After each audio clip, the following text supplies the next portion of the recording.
একটা নতুন জাতের ফল। এই ফলটা আমি আগে দুইবার দেখেছি কিন্তু কখনো খাই নাই। তো আজকে আমি এই ফলটা খেয়ে টেস্ট করে দেখব যে আসলে এটা টেস্টটা কেমন। এই ফলটা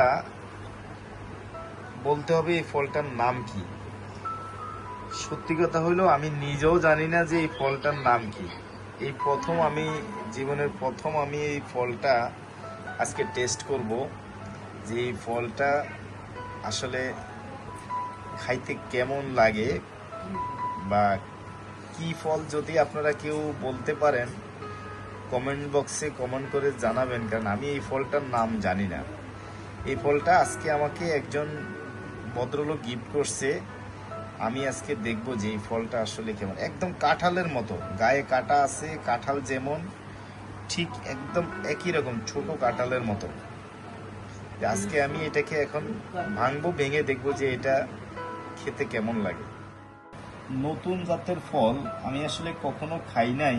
এর আগে আমি দুইবার দেখেছি কিন্তু ফলটার নামও আমি জানি না। তো এই ফলটা এখন আমি ভাঙবো, ভেঙে বিসমিল্লাহির রহমানির রহিম দেখবো যে কেমন। ওয়াও, একদম কাঁঠালের মতো, একদম কাঁঠাল ঠিক যেমন চাইনিজ কাঁঠালগুলো ভিতরে যেমন লাল ঠিক তেমন, মানে একদম কাঁঠালের মতো। কাঁঠালটা ঠিক যেরকম এই ফলটাও ঠিক এরকম, ভিতরেও ঠিক এমনই, কোষগুলা ঠিক একদম, মানে এটা ওয়ান কাইন্ডস অফ কাঁঠাল, মানে one kinds of Jack fruits মানে। কিন্তু এটা টেস্টটা কেমন আমি এখন দেখব। উপরেও কাঁঠালের মতো, চারপাশে গায়ে কাঁটাগুলো কাঁঠালের মতো, বাট টেস্টটা কেমন আমি জানি না। আমি আর কখনো খাই নাই এবং এটার নামও আমি জানি না। আপনারা যদি কেউ নাম জানেন অবশ্যই কমেন্ট বক্সে জানাবেন, কারণ আমি এই ফলটার নাম জানি না। এখন আমি একটা খেয়ে টেস্ট করব, দেখি কেমন লাগে। বিসমিল্লাহির রহমানির রহিম, আল্লাহর অশেষ নিয়ামত।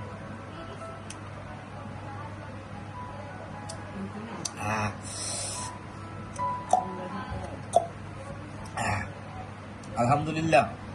আসলে ফলটা কাঁঠালের মতো, কিন্তু অ্যাকচুয়ালি এটা কাঁঠাল যেমন মিষ্টি হয়, এই ফলটা মিষ্টি না। এই ফলটা হলো টক। এটাকে আমি বলবো এভাবে, এটা এক ধরনের ঢেউয়া ফলের মতো। আমাদের দেশে, আমাদের গ্রামের বাড়িতেও ঢেউয়া ফল ছিল, তো এখনো আছে। তো ঢেউয়া ফলটা যেই টেস্ট, যেরকম টেস্ট, একদম সেম টেস্ট। মানে এটা হলো টক, হালকা টক বা হালকা টক মিষ্টিও বলা চলে। মানে একদম সেম কাঁঠালের মতো, বাট টেস্টটা হলো ভিন্ন, ভিন্ন টেস্টের একটা জিনিস।